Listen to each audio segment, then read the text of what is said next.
Je voudrais répondre à Monsieur Mathieu Alga, qui fait partie de la troisième catégorie des fidèles de la fraternité Saint-Pédis, qui sont les caciques et les défenseurs à tout crin, refusant, selon ce que je vois, totalement l'Église post-Vatican II.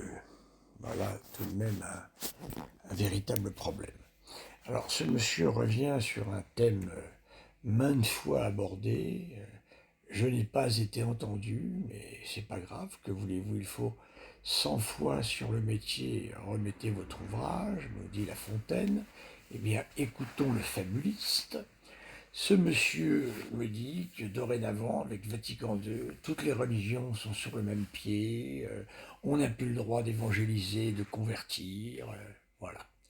Cher monsieur, je vous rappelle les deux numéros que j'ai lus, relus, relus, relus du catéchisme de Vatican II, qui doit certainement vous brûler les doigts, peut-être pour cette raison que vous n'arrivez pas à le lire, qui rappelle et qui conditionne ce qu'on appelle la liberté religieuse, qui en fin de compte rappelle une grande vérité que l'Église catholique a toujours soutenue, c'est que on a toujours défendu ce que l'on appelle la liberté de conscience. Voilà.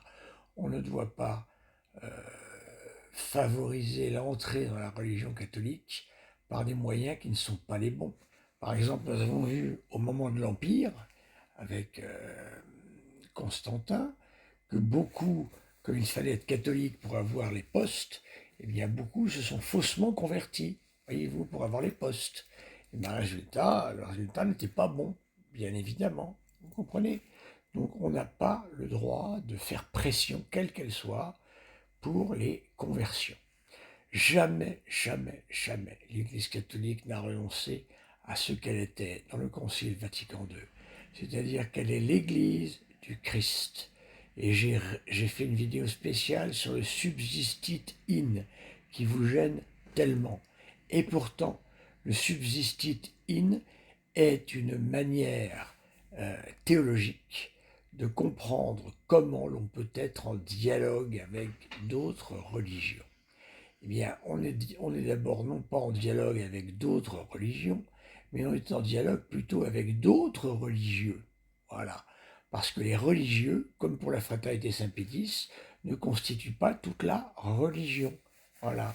Comme je le disais, à la fraternité Saint-Pédis, il y a des fidèles qui ne sont pas braqués contre Vatican II. Fort heureusement d'ailleurs. J'en ai connu et j'en ai connu beaucoup. Heureusement. Voilà. Hein, ils ne sont pas comme ça. Ils sont prêts à tout entendre. Voilà, si ils sont convaincus, mais il n'y a pas de raison qu'ils ne le soient pas. Ils aiment Jean-Paul II, ils ont aimé Benoît XVI, voilà, pas de difficulté avec cela.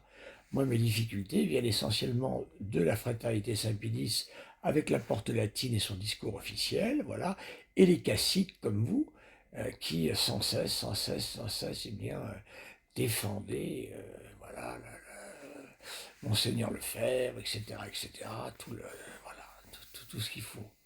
Donc, jamais, jamais, jamais l'Église n'a dit que l'Église catholique n'était pas la vérité.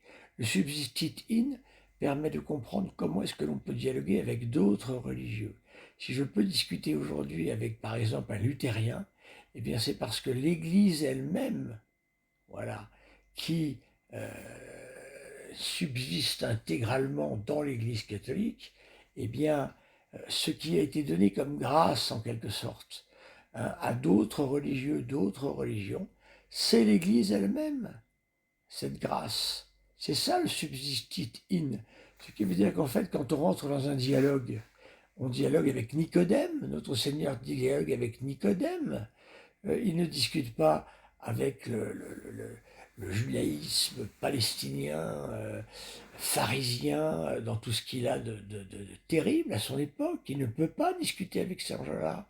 Donc il discute avec Nicodème, mais Nicodème est déjà dans l'Église d'une certaine manière. Mais d'une certaine façon, le dialogue que nous entreprenons avec les uns et les autres, c'est souvent avec des gens qui sont malgré tout déjà dans la structure. Voilà.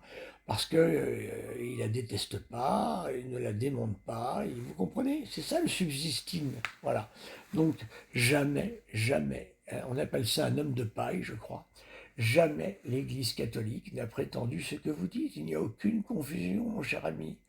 Comme je l'ai dit 1000 fois, Assise m'a toujours choqué parce que la vérité, les vérités données par Alexandre VIII ne peuvent pas être mises en pièces de théâtre, ou alors si, mais pas de ce genre, comme l'a fait Jean-Paul II, voilà, et Benoît XVI malheureusement par la suite. Mais l'Église catholique est toujours la vérité. Elle contient toujours les sources de la vérité. Je suis prêt à le démontrer intégralement. Si ce monsieur le veut, nous pouvons même faire un débat, je le rappelle. Hein, voilà. Donc essayez de ne pas trop raconter n'importe quoi, s'il vous plaît, mon cher monsieur, parce que là, on sent bien que c'est passionné. Voilà.